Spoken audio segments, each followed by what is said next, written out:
It's gone, disappeared without a trace.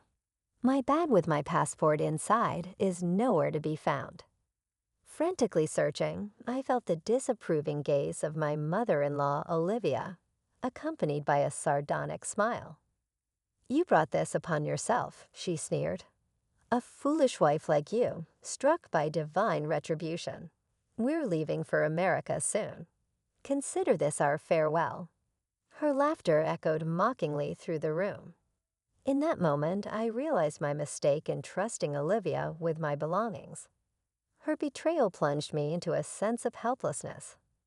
I am Madison, 30 years old, married to Mark for 3 years. Though we haven't yet started a family, we've built a happy life in a town near Mark's parents' home. Even after marriage, I juggled the responsibilities of a career and household, striving to balance both with dedication. It had been 5 years since my father-in-law passed away. Olivia, living alone now, frequently visited our house to criticize my housekeeping, which had become a significant source of stress.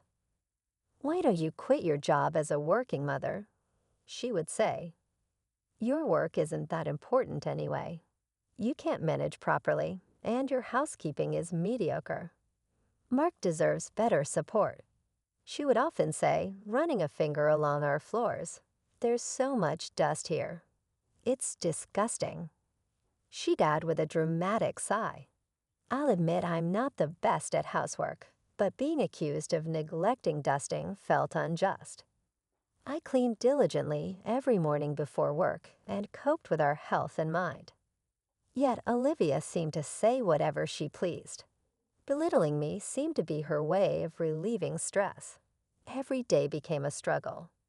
Then out of the blue, Olivia proposed a family trip, inviting us and Mark's sister's family along. Emma, my sister-in-law, was as mild-mannered as Mark, and we often enjoyed each other's company at our homes.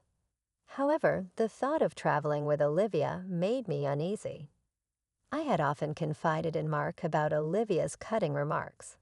So when I expressed my reservations about the trip, he offered an optimistic perspective. "Mom wants to join us. Maybe she's trying to create positive memories with you. It could be a chance to bridge the gap and build a more open relationship," Mark suggested with a hopeful smile. "You're right. It's our first trip together. Perhaps we'll make wonderful memories and break down barriers." I agreed, buoyed by Mark's encouragement. Olivia took charge of all the planning, from choosing the destination to mapping out the itinerary, leaving us to fit our schedules around hers. I wonder where Mom has in mind. "Hopefully, it's not too pricey," Mark remarked casually. She mentioned Australia in her email. I sighed, my apprehensions confirmed. Olivia had picked an extravagant international destination without considering our financial circumstances. "Well, we can't change it now. Mom picked it, so let's go along with her choice this time," Mark reasoned. Understanding his sentiment, I managed to finance the trip from our savings. Mark, Emma's husband, and I synchronized our vacations with the trip, and soon we were ready to depart. We safely arrived in Australia on the scheduled day. Time flew as we immersed ourselves in the breathtaking natural landscapes and savored delicious cuisine. Before we knew it, it was time to head back home. It was such an amazing trip. I even got quite a tan," Olivia exclaimed cheerfully, still enthusiastic even at the airport. "Yes, it was truly fantastic and enjoyable," I replied, trying to match her excitement. However, I couldn't shake a lingering disappointment. "What's bothering you? You seem a bit down," Mark asked, noticing my expression. "Well, it's not a big deal, but I didn't get to connect with your mom as much as I had hoped. We hardly had a chance to talk privately during the trip," I confessed. Mark placed a comforting hand on my shoulder and reassured me, "Don't dwell on it too much. We all had a great time together, and that's what counts." His reassuring smile eased my concerns, and thinking I might be overthinking things, I followed the group. It's quite crowded here. I need to use the restroom before we board, Olivia announced. Turning to me, she added, Madison, could you hold my bags for me? Everyone, leave your bags with her and let's go together. She handed me her heavy luggage and hurried off. I actually need to use the restroom too. Emma apologized, noticing my situation. I'll take over once I'm back. Just wait here for me. Shortly after they departed, Olivia returned alone. That was quick, I remarked, surprised. It was empty. Now, where did you put my bags? She scanned the area. Oh, they're right over there. I pointed to her luggage by her feet. Why is my expensive bag on the floor? I asked. I gave it to you so it wouldn't be set down. How could you be so careless? She retrieved it and held it protectively, though it was cumbersome, especially since I was still holding everyone else's bags as well. Enough, Olivia interrupted sharply. You're so thoughtless. Why don't you go to the restroom as well? I'll graciously keep an eye on your bags. Just leave them on the floor. Your inexpensive bag will be fine, she stated arrogantly. Thank you. I'll be quick, I replied, placing my bag on the ground and heading toward the restroom. To my dismay, there was a long line when I arrived. Emma emerged shortly after. What about the bags, Madison? She asked anxiously. I left them with Mark's mom so I could use the restroom, but it's really crowded in there. This might take a while, I explained, feeling uncertain despite Olivia's assurance that it was empty. After what felt like an eternity, I finally returned. Emma was waiting for me. I didn't want to risk getting lost, so I waited for you, she said, empathizing with my predicament, as she often struggled with directions. When we returned to where we left Olivia, she stood alone, and the men were nowhere in sight. Thanks for keeping an eye on the bags, I said, scanning the area. Strangely, my bag was nowhere to be found. I'm certain I left it right here. I checked all the bags, but mine was the only one missing. I exclaimed anxiously, my bag's gone. You were here the whole time, right? I turned to Olivia, my voice trembling with panic. Your bag? I don't know. Maybe it was never here. Olivia responded coldly, sending a wave of despair through me. No, I know I left it here, right in front of you. I insisted, feeling a sense of betrayal. I didn't see anything. Don't blame me, Olivia retorted dismissively. I placed it there because you asked me to. What should I do? My passport was in that bag. I cried out in distress, my mind racing. Olivia sneered at me, her smile dripping with sarcasm. Maybe this is karma for how you treated my bag, tossing it on the floor. A lousy wife like you deserves to suffer the consequences and stay behind in America. I don't have time to deal with this. You're on your own, or leave without you, she declared callously. Goodbye. Olivia laughed mockingly, filling me with anger at her callous words. This wasn't just my problem. My bag held everyone's passports. Without it, none of us could return to America. Olivia's expression froze in disbelief. What? Why do you have everyone's passports? She grabbed my arm, her voice rising in alarm. Emma, who had been listening intently, stepped in to clarify. We were concerned about losing them with all the luggage, so Mark took charge of them. You might have forgotten because you were busy, Mom, Emma explained gently. Olivia reacted sharply. Is that so? I must have been distracted and forgot. But why were the passports with you and not Mark? That's odd, she accused, her tone accusatory. Mark had too much to carry, so I've been holding on to them since we left the hotel, I explained calmly. Olivia's temples pulsed visibly as she exclaimed, Why did you mention something so important? I had no idea your bag contained everyone's passports. I would have kept a closer watch if I had known. I struggled to believe her words. What do you mean? You took your eyes off my bag earlier. If you didn't know about the passports, was my bag stolen? Emma, looking pale and alarmed, confronted Olivia. Mom, please explain. Was Madison's bag really stolen? I have no idea if it was stolen. It was simply gone when I noticed, Olivia retorted coldly, standing with her arms crossed, unapologetic. I can't believe this. It's so irresponsible. Just then, Mark and the others returned, noticing our distressed expressions. What's wrong? Is everything okay? Mark asked, his concern evident. I quickly recounted the situation, and Mark sighed deeply, casting a disappointed glance at Olivia. This is serious. We need to search for the bag immediately. Mark and I shared a confirming glance. I left it right here. Olivia, you specifically asked me to place it here. I assured towards the corner where all our luggage had been placed. It only took us about 15 minutes to return from the restroom. It must have been taken during that brief window. Olivia, where were you? I asked, noticing her arms crossed defensively. I was right here the whole time, keeping an eye on the bags, Olivia replied firmly.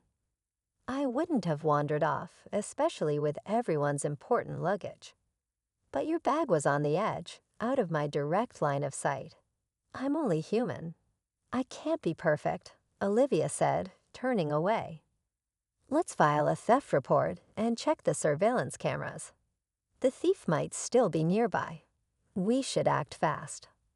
Mark began to approach airport personnel, but Olivia grabbed his arm. Hold on a moment. Filing the theft report seems extreme. It would be more practical and faster to get the passports reissued. Mark shook off her grip. We'll still file a police report for passport security. Then we can proceed to reissue them at the embassy. Checking the surveillance footage could also help us recover the bag. Emma interjected, aligning with Mark's plan. That's right, Mark. We should move quickly. Olivia countered defensively. This is all her fault. She should take charge of finding the thief herself. Police involvement is unnecessary when she can handle it. She grew increasingly furious, launching into a tirade. Emma swiftly interjected, That's not fair. Madison didn't cause this. Mom, you should admit you didn't watch the bags properly. Don't blame her. Emma spoke up on my behalf, voicing what I had wanted to say to Olivia. Mark, showing his support, placed a reassuring hand on my shoulder. Madison will be searching alone. Mom, why are you so against filing a theft report? Olivia appeared unsettled. It's not that. I've never dealt with the police before, so I'm hesitant. I'd rather handle it ourselves if possible. All right, I'll join in the search too. Let's split up and look around, Olivia asserted, attempting to redirect the conversation towards finding the thief. Just then, a young man approached Olivia. Ah, there you are. I've been looking for you, he exclaimed. I found this bag and thought you might be in trouble after leaving it behind. I'm glad I caught you. Your trip could have been ruined. He handed over my bag, bringing relief to the tense situation. Where did you find this bag? I asked, taken aback. The lady left it on a table in the lounge over there. I tried calling out to her, but she didn't hear me and disappeared into the crowd, so I've been searching for her, he explained, leaving us stunned. She left it in the lounge without a second thought. The young man handed the bag to Olivia. Please be more careful. You're fortunate I found it. Someone else might have taken it. We expressed our gratitude profusely, turning to Olivia, who stood frozen. Mom, what's going on? How do you explain the bag being left in the lounge? Mark's voice trembled with anger. No need for explanations, Mom. You intentionally left Madison's bag in the lounge, didn't you? And you weren't keeping an eye on any of our luggage either. She wasn't lying about any of this. It's unbelievable that you would treat Madison this way, leaving her bag in a distant lounge. You were trying to avoid the security cameras because you knew they would reveal what happened, Emma said, looking at Olivia with clear disdain. I quickly checked the bag's contents, passports, wallets, and mobile phones, all safe. We were incredibly fortunate that such a kind person found it. Relieved, yet seething with anger, I turned to confront Olivia. How could you do this, Olivia? Why would you behave like that? I demanded, my frustration palpable. Olivia responded unrepentant. She threw my precious bag on the floor, and I was upset. I'm not the villain here. Who would have guessed that this shabby bag held everyone's passports? It was a moment of frustration in the lounge. I didn't leave your luggage unattended, so don't misinterpret it. That's enough. Mark interjected loudly. What do you think of Madison? I've always known how hard you've been on her since we got married. I kept hoping you'd change, but I was wrong. I failed to understand her pain. I'm sorry, Madison. Mark apologized sincerely, his words bringing tears to my eyes. Mark turned resolutely to Olivia. Mom, deliberately mishandling someone else's property is akin to theft, whether you realize it or not. Reviewing the surveillance footage will reveal what happened, he stated firmly. Olivia was visibly stunned by Mark's words. Wait, Mark, you're not seriously considering involving the police, are you? Or family? Madison is your wife. Even if only through marriage, there's no crime in a mother taking her daughter's bag. Olivia pleaded, looking at Mark with desperation. Mark's face hardened as he responded bitterly. That reasoning is absurd, Mom. Your first step should be apologizing to Madison, not trying to avoid responsibility using our bond as an excuse. It's embarrassing for a mother. We won't report this to the police, but we're severing ties with you. Don't show your face to Madison or me again. We'll be taking a different flight home, Mark declared firmly, taking my hand in a show of support. Please, Mark, hold on. This is too sudden. I can't accept this. Give me a chance to apologize and make amends. I'm begging you. Olivia pleaded desperately, her voice tinged with remorse. Olivia clung to Mark's feet, trying to stop him, but Mark, this is disgraceful. Please stop. Emma intervened, pulling Olivia away with tears streaming down her face. Emma and her husband escorted Olivia away, leaving Mark and me alone. Are you sure about this, Mark? Cutting ties with your mom? I asked, concerned. It's necessary. You're the most important person in my life. I should have protected you better, he replied, embracing me warmly. We managed to book a different flight home, returning to our normal lives without Olivia. Emma also decided to distance herself from her mother. We moved far away from Mark's family home, completely severing ties with Olivia. It seemed Emma had also chosen to keep her distance. 6 months after our trip to Australia, I discovered I was pregnant. Olivia would never know or meet this child. In our peaceful new town, free from Olivia's influence, we looked forward to our future. My only wish is for Mark, our baby, and me to live happily together.